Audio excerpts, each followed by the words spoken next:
Hello दोस्तों, आप सभी का स्वागत है एचपी स्टडीज पे। My name is Keshav Katoch. 18वीं लोकसभा के इलेक्शन जो है वो हो चुके हैं और फाइनली एनडीए गवर्नमेंट जो है वो आपकी बन रही है। एनडीए यानी कि नेशनल डेमोक्रेटिक अलायंस, जो कि बीजेपी के साथ जो है का जो सरकारें या फिर आप बोल सकते हैं पार्टीज मिलती हैं, वो मिलकर नेशनल डेमोक्रेटिक अलायंस बनाते हैं। अगर मैंने लास्ट आपके 2014 से 19 और 19 से 24 के इलेक्शन देखूं तो वहां पे भी एनडीए गवर्नमेंट बनती है, बट बीजेपी अकेले 272 सीटें लेकर जो है वो मेजोरिटी में रहती है। अब मेजोरिटी का फायदा क्या होता है? मेजोरिटी का फायदा होता है कि जिस तरीके से जम्मू एंड कश्मीर के ऊपर डिसीजन खुद लिया गया, जिस तरीके से आपने डीमोनेटाइजेशन की, जिस तरीके से आपने सर्जिकल स्ट्राइक की, तो कई सारे डिसीजन होते हैं कि जब एक पार्टी मेजोरिटी में आती है तो वो अकेले कई डिसीजन जो है वो ले सकती है। बट अब आपको क्या करना है? अब आप डिसीजन अकेले नहीं ले सकते। अब आप एक तरीके से कोalition की सरकार बनाते हैं, अलायंस के साथ चलते हैं, क्योंकि सरकार बनाने के लिए 543 सीटें में से आपको 272 सीटें चाहिए थी और बीजेपी के पास इकलौती जो सबसे बड़ी पार्टी जो बनी है वो 240 है। मतलब 272 बीजेपी के पास नहीं, बीजेपी को अपने जो बाकी पार्टीज के साथ अलायंस करके जो है वो बीजेपी जो है 272 का जो मार्क है उसको पार कर पा रही। तो इस पर जो अब नई सरकार जो आपकी बनेगी, यहाँ पे देखते हैं कौन बनाता है, क्योंकि इंडिया अलायंस वाले भी बोल रहे हैं हम भी सरकार बनाएंगे। नरेंद्र मोदी जी ने ऐलान कर दिया, उन्होंने आज ही इस्तीफा दिया है और 8 जून को वहां पे शपथ ग्रहण के लिए भी बोला गया कि वो करेंगे। बट लेट्स सी दैट क्या होता है। बट इन्हीं इलेक्शंस के साथ साथ हमारे को हमारे एग्जामिनेशन के लिए कौन कौन सी चीजें इंपॉर्टेंट होती हैं हमारे पेपर के लिए, अगर मैं आपको बता दूं कि अभी आप रिसेंटली एचपीपीएससी के अगर पेपर देखेंगे तो जैसे रिसेंट इलेक्शंस होते हैं तो वहां पे वोट परसेंटेज को भी पूछा जाता है कि भाई कौन कौन सी वोट परसेंटेज भाई कहां पे कितनी थी। जैसे बीजेपी अगर राजस्थान में जीती तो बीजेपी का वोट परसेंटेज कितना था। तो ऐसे क्वेश्चंस जो कि आपके आने वाले पेपर में पूछे जा सकते हैं वो हम इस वीडियो में जो है वो डिस्कस करेंगे। तो इलेक्शंस होते रहते हैं, हर बार इलेक्शंस होंगे, कभी ना कोई बाई इलेक्शन होगा, कोई मिड टर्म इलेक्शंस होगा, वो चलता रहेगा। बट हमारे को इन इलेक्शन से, जैसे आप इन इलेक्शंस में से इंडियन पॉलिटी के भी क्वेश्चंस को निकाल सकते हैं, करंट अफेयर्स को भी निकाल सकते हैं, डाटा को निकाल सकते हैं, जो कि पेपर में आते आता है। तो कहीं जाने की जरूरत नहीं, यहीं पे आपकी सारी चीजें जो है मैं आपको बता दूंगा। और ध्यान में रखना इस चीज का कि जो मैं चीजें बता रहा हूं वो इंपॉर्टेंट है। अगर कोई चीज आपको लगता है कि भाई सर ये चीज भी हमारी इंपॉर्टेंट है तो आप उसको कमेंट सेक्शन में जो है वो लिख दीजिए, ठीक है ना। तो चलिए बढ़ते हैं हमारी वीडियो की ओर। तो सबसे पहले अगर पहली चीज पे बात करें तो ये जो इलेक्शंस है ये 18वीं लोकसभा के लिए हुआ है, ठीक है। दूसरा यहाँ पे ध्यान में रखना कि 543 सीट्स जो है इनके ऊपर इलेक्शन हुआ है। सरकार बनाने के लिए आपको 272 चाहिए, तो एनडीए गवर्नमेंट आपकी बनेगी, नेशनल डेमोक्रेटिक अलायंस आपका बनेगा। तो सबसे बड़ी पार्टी जो है वो आपकी बीजेपी बनी है। बीजेपी के पास टोटल 240 सीट है और वोट परसेंटेज जो है वो 36.56% जो है वो बीजेपी का था। दूसरी आपकी आईएनसी इंडियन नेशनल कांग्रेस 99 इनको मिली है, 21.19% इनका वोट परसेंटेज था। देखो बाकियों का बहुत पॉइंट पे था तो इसलिए मैंने नहीं बताया, मैंने आपको सिर्फ दो जो मेन पार्टीज थी उनका मैंने आपको वोट परसेंटेज बताया जिनका सबसे हाईएस्ट था। थर्ड नंबर पे समाजवादी पार्टी 37, जिन्होंने बीजेपी को यूपी में झटका दिया। फिर उसके बाद टीएमसी बंगाल में आपका 29, डीएमके आपकी 22। अब तेलुगु देशम पार्टी जो है आपकी 16, जो कि आपकी आंध्र प्रदेश में भी जो है वो सरकार बना रही है, जो कि आपकी विधानसभा के इलेक्शंस जीती है बीजेपी के साथ मिलकर। और जनता दल जेडीयू ने भी 12। ये दो हैं जो कि एनडीए अलायंस में, और यही डिसाइडिंग फैक्टर बोला जा रहा था कि ये दो जहां जाएंगे उनकी तरफ से पार्टी जो है वो बन जाएगी। बट ये दोनों ने बोला है कि ये दोनों के दोनों, जो चंद्रबाबू नायडू की जो सरकार है और जो नीतीश कुमार की, उन्होंने बोला कि हम बीजेपी को सपोर्ट करेंगे। बाकी क्या होता है वो हम देखेंगे। बट इन पार्टीज को थोड़ा ध्यान में रखना। एचपी अलाइड में वैसे भी पॉलिटिकल पार्टीज के ऊपर एक या दो क्वेश्चन आपको पूछा ही गया है लास्ट 2-3 एक पेपर को अगर देखोगे। नोटा की बात करते हैं, 2013 के बाद NOTA first time general election 2014 में जो है वो आपके यूज हुआ था, नन ऑफ द अबव, जिसमें आप किसी भी कैंडिडेट को अगर पसंद नहीं करते तो इसको दबाते हैं। तो नोटा जो है वो 0.99%, मतलब टोटल वोट 63,22,222 जो आपके वोट्स पड़े हैं वो नोटा से पड़े। इस बार नोटा में बहुत ज्यादा वोट जो है वो पड़े हैं, ये भी एक चिंता का कारण जो है वो हमारी डेमोक्रेसी के लिए रहेगा। तो ये तो एक ओवरऑल है कि लोकसभा सीट्स किसका वोट शेयर कितना, किसको कितनी कितनी पार्टी पड़ी है, टॉप के हिसाब से कौन कौन सी पार्टी टॉप 5 में आती है, ये आपने ध्यान में रखना है यहाँ पे। नेक्स्ट बढ़ते हैं असेंबली इलेक्शंस। देखो यहाँ पे अब देखो यहाँ पे एक और क्वेश्चन आपका बनता है कि भाई लोकसभा इलेक्शंस के साथ असेंबली इलेक्शन, मतलब लेजिस्लेटिव असेंबली, विधानसभा के इलेक्शन जो है वो कहां कहां पे हो रहे थे। तो पहले आपने ध्यान में रखना है कि आंध्र प्रदेश में हो रहे थे, अरुणाचल प्रदेश में, उड़ीसा में और सिक्किम में हो रहे थे। अगर आपको याद करने में दिक्कत होती है तो ध्यान में रखना कि दो ही स्टेट्स हैं जिनको हम एपी एपी करके बुला सकते हैं, आंध्र प्रदेश और अरुणाचल प्रदेश। आंध्र प्रदेश का पड़ोसी आपको उड़ीसा मिलेगा और आपको अरुणाचल प्रदेश के साइड में ही आपको सिक्किम देखने को मिलेगा। टोटल सीट्स अगर मैं यहाँ पे बात करूं तो आंध्र प्रदेश में 175 सीट्स थी, और अगर अरुणाचल प्रदेश में बात करूं तो 60 सीट्स थी, उड़ीसा में 147 सीट्स थी और सिक्किम में 32 सीट्स थी। मैं ये क्यों बता रहा हूं, क्योंकि पेपर में आपको मैच द फॉलोइंग में या फिर किसी तरीके से डायरेक्ट क्वेश्चन आ सकता है कि भाई आंध्र प्रदेश में कितनी सीटें थी, अरुणाचल प्रदेश में कितनी सीटें थी, उड़ीसा में कितनी सीटें थी और सिक्किम में कितनी थी विधानसभा की सीटें। आप एक काम जरूर करिएगा कि लोकसभा की सीटें टॉप 5 और बॉटम से 5 जरूर पढ़ के जाइएगा, पेपर में वहां से क्वेश्चन बन सकता है। अब यहाँ पे कौन जीता, आंध्र प्रदेश में आपकी टीडीपी जो है वो जीती है चंद्रबाबू नायडू की। यहाँ पे इनको 135 सीट्स मिली और इनका वोटिंग शेयर कितना था, 45.60% या 60% आपको देखने को मिलेगा।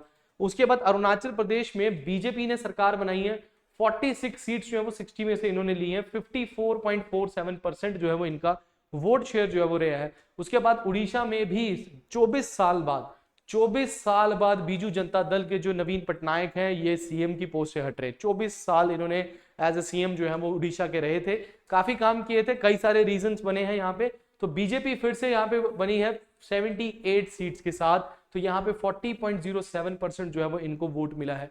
उसके बाद सिक्किम की बात करें तो एसकेएम पार्टी जो है 31 सीट्स, यहाँ पे एक पार्टी और देखो 32 सीट्स है, 31 + 1 मतलब 1%। मुझे ये था कि ये एक एमएलए जो है ये इन 31 पे कैसे भारी पड़ेंगे, जब ये इलेक्शन असेंबली में जाएंगे तो किस तरीके से यहाँ का माहौल जो है रहेगा। 58.38% जो है वोट शेयर यहाँ पे मिला है, तो सबसे ज्यादा वोट शेयर आपको यहाँ पे सिक्किम की एसकेएम को देखने को मिलेगा यहाँ पे। तो वोट शेयर थोड़ा ध्यान में रखना कि जहां पे भी विधानसभा के इलेक्शन हुए हैं वहां पे जो पार्टी जीती है उसको कितना वोट परसेंट जो है वो यहाँ पे देखने को मिला है। उसके बाद बढ़ते हैं यहाँ पे, अब हिमाचल प्रदेश की बात करते हैं। देखो यहाँ पे जिस टाइम पे हमारे लोकसभा के इलेक्शन हो रहे थे उस टाइम पे कई जगहों पे बाई इलेक्शंस भी थे, तो टोटल आपके 25 सीटों पे बाई इलेक्शन से, ये ध्यान में रखना, टोटल 25 सीट्स पे बाई इलेक्शन से, जिसमें से हिमाचल प्रदेश में 6 सीटों के ऊपर बाई इलेक्शन थे, जिनमें आपने देखा होगा कि चुनावी घमासान जो चल रहा था इससे पहले, जो हिमाचल प्रदेश में पॉलिटिकली जो ये चीजें चल रही थी कि भाई कांग्रेस के 6 जो आपके एमएलए थे उन्होंने कांग्रेस से, दैट इज जब राज्यसभा के इलेक्शन हुए थे तब उन्होंने वोट नहीं किया था, फिर उनको निकाल दिया, उन्होंने रिजाइन कर दिया।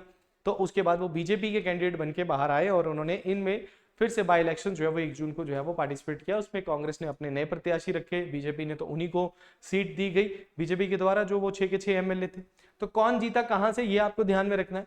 धर्मशाला, पहली चीज तो ये भी पूछी जा सकती है पेपर में कि भाई कहां से थे, कौन कौन सी कॉन्स्टिट्यूएंसी से आपका जो इलेक्शंस थे। तो पहली चीज आपने धर्मशाला ध्यान में रखना है, फिर लाहौल स्पीति था, सुजानपुर था, बरसर था, गगरेट था और कुटलहर में आपको देखने को मिलेगा, यहाँ पे आपको इलेक्शंस देखने को मिलेंगे। तो आपके धर्मशाला से सुधीर शर्मा जो हैं वो बीजेपी से, पहले ये कांग्रेस में ही थे तो बीजेपी से ये आपके कैंडिडेट थे तो ये जीत गए। उसके बाद लाहौल स्पीति में अनुराधा राणा के बारे में अगर मैं बात करूं यहाँ पे, तो अनुराधा राणा जो है ये लाहौल स्पीति से इंडियन नेशनल कांग्रेस से, ठीक है। यहाँ पे आप सभी को पता है कि कौन पहले थे, that is your Ravi Thakur, इससे पहले रवि ठाकुर थे, ठीक है। आप सभी को पता है रवि ठाकुर जो इनको फिर से सीट मिली। रवि ठाकुर जो है ये हार गए इस बारी। अगर मैं आपको थोड़ा सा इसका बैकग्राउंड थोड़ा सा अगर आपको मैं बता दूं तो अनुराधा राणा जो है ये 52 ईयर्स के बाद कोई लेडी जो है वो लाहौल स्पीति से जो है वो जीती है, कोई लेडी लाहौल स्पीति से जीती है, ये 52 ईयर्स के बाद जो है वो हुआ है।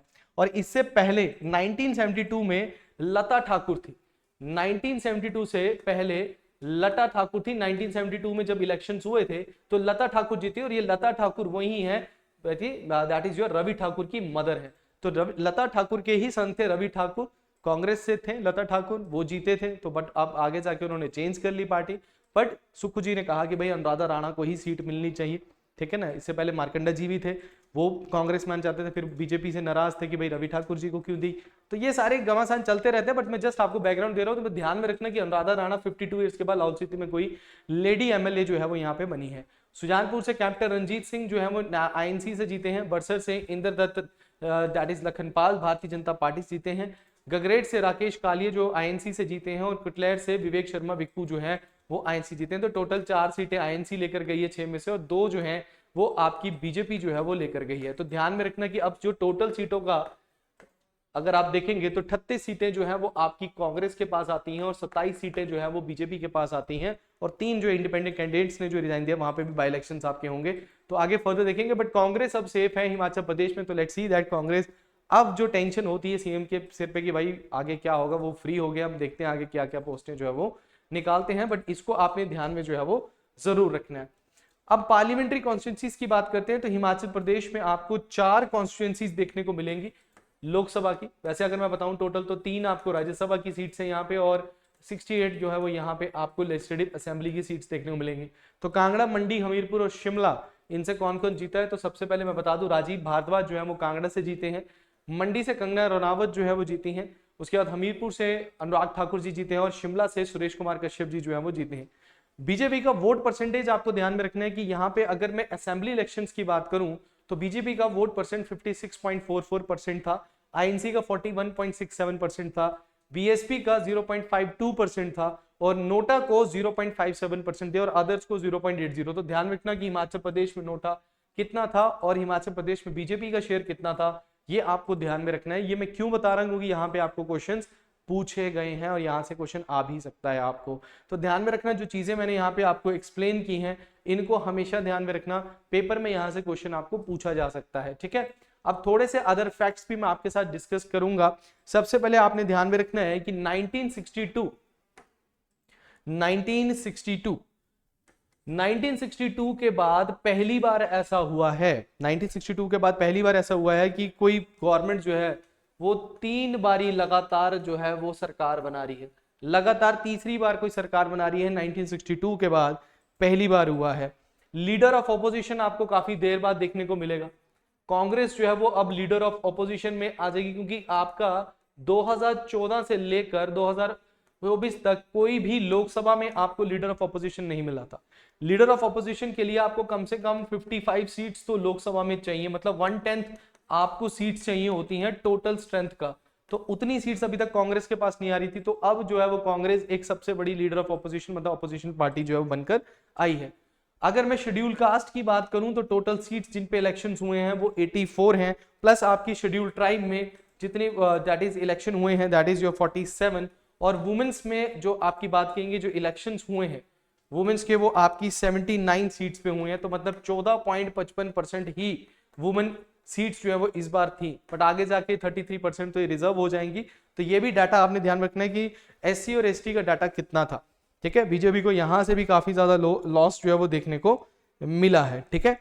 और इस बार रिकॉर्ड हुआ है आपका दैट इज इंदौर ने रिकॉर्ड कायम किया है सबसे ज्यादा नोटा का। इंदौर कॉन्स्टिट्यूएंसी में सबसे ज्यादा नोटा जो है वो दबाया गया था, दैट इज 2.18 लाख। 2.18 लाख, ये पिछला रिकॉर्ड भी इन्होंने तोड़ दिया, यहाँ पे पिछला रिकॉर्ड जो था वो आपका गोपालगंज बिहार का था, जहां पे 50,000 कुछ समथिंग था, मतलब ये तो आपके 3 गुना से ज्यादा होप का हो गया।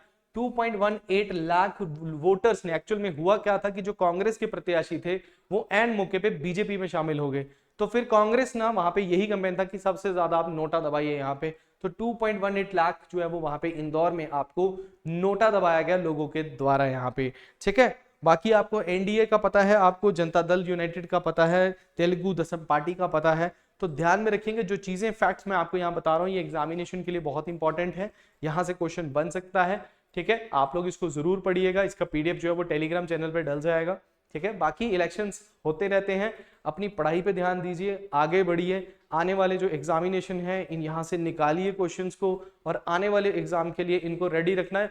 इलेक्शन से आपको कोई ना कोई क्वेश्चंस आएगा।